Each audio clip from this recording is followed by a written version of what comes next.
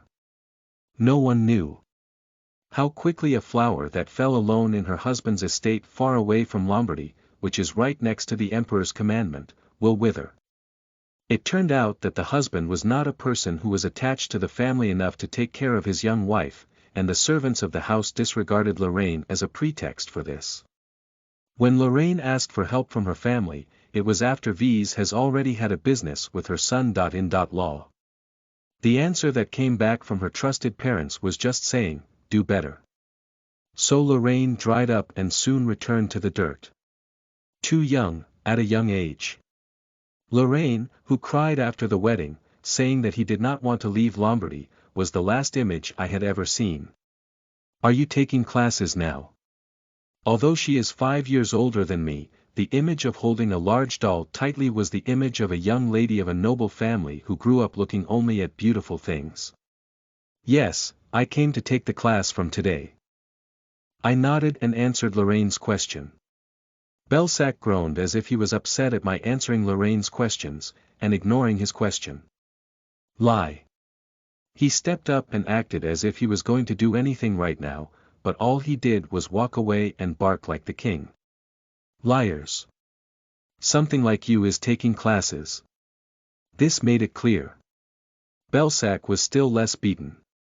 Will I have to wait for the mouth that only learns bad things from adults, to say a few more words? What's like me? I asked as if provocatively. Something like you. Lo. Shall I reach grandfather? When the word grandfather came up, Belsac combined and shut up. Last time, the grandfather told you not to look at me again and say that I'm lowly. Are you breaking it now? I heard it from my father. Grandpa called Belsac separately and scolded him. Belsac, with a smiling face, I deliberately approached Belsac. There are so many books here, right? Ah. Belsac seemed to be frightened by the books scattered here and there. One Yes, it's a book that will become a weapon when it comes to my hand. I struck a final blow on Belsac. Shall I go and talk to Grandpa now? No.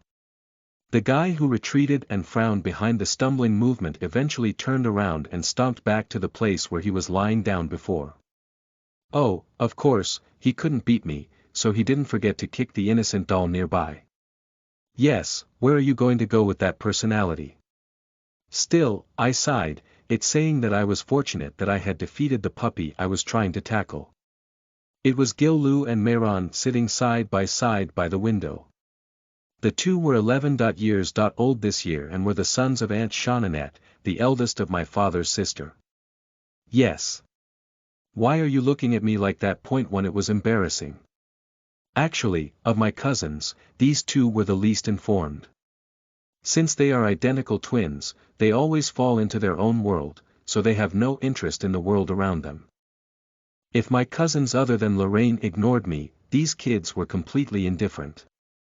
It's a level of indifference to the extent of seeing me being bullied and crying and walking by the side without changing their expression. Moreover, there has been no traffic at all since Jeanninette's divorce and the two left with their father for the Schultz family. No more using Lombardy's surname, and even becoming Gil-Lou Schultz and Mayron Schultz.